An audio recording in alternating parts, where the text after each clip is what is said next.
India മുന്നണിയുടെ വിശാലമായ ആശയങ്ങളെ സഹായിക്കാൻ മുമ്പോട്ട് വരുന്നവരെ പിന്തുണയ്ക്കുന്നതിൽ തെറ്റുണ്ടെന്ന് തോന്നുന്നില്ലെന്ന് നിയുക്ത MLA ആര്യാടൻ ഷൌക്കത്ത്. ജമാഅത്തെ ഇസ്ലാമി ആദ്യമായിട്ടല്ല UDFന് വോട്ട് ചെയ്യുന്നത്.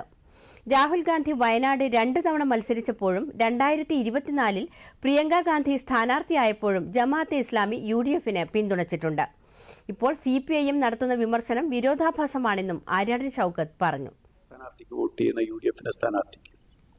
2019 രാഹുൽ ഗാന്ധിക്ക് വോട്ട് ചെയ്തു, പരസ്യമായ പ്രചരണ രംഗത്തുണ്ടായിരുന്നു. 2024 രാഹുൽ ഗാന്ധി വീണ്ടും മത്സരിച്ചപ്പോൾ നിലമ്പൂരിലൊക്കെ പരസ്യമായ പ്രചരണ രംഗത്തുണ്ട്. 2024 പ്രിയങ്ക ഗാന്ധി മത്സരിക്കുന്ന ഉപതെരഞ്ഞെടുപ്പിലും പരസ്യമായ പ്രചരണ രംഗത്തുണ്ട്. അന്നൊന്നുമില്ലാത്ത ഒരു ചോദ്യം ഇപ്പോ ഇടതുപക്ഷം ചോദിക്കാൻ കാരണം എന്താന്നുള്ളത് എനിക്ക് മനസ്സിലാവാത്തത്. അല്ല, ഞാൻ പറഞ്ഞു കഴിഞ്ഞിട്ടില്ല. അപ്പോ ജമാഅത്തെ ഇസ്ലാമി പിന്തുണക്കുന്നത് വ്യക്തിയല്ല, ജമാഅത്തെ ഇസ്ലാമി മുന്നോട്ട് വെക്കുന്ന ആശയത്തെ, അല്ലെങ്കിൽ UDF മുന്നോട്ട് വെക്കുന്ന ആശയത്തെ, അല്ലെങ്കിൽ കോൺഗ്രസ് മുന്നോട്ട് വെക്കുന്ന ആശയത്തെ, അല്ലെങ്കിൽ ഇന്ത്യ മുന്നണി മുന്നോട്ട് വെക്കുന്ന ആശയത്തെയാണ്.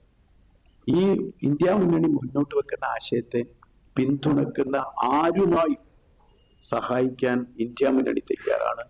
UDF മുന്നോട്ട് വെക്കുന്ന ആശയത്തെ ആര് സഹായിക്കാൻ തയ്യാറായാലും അവരുമായി സഹായിക്കും.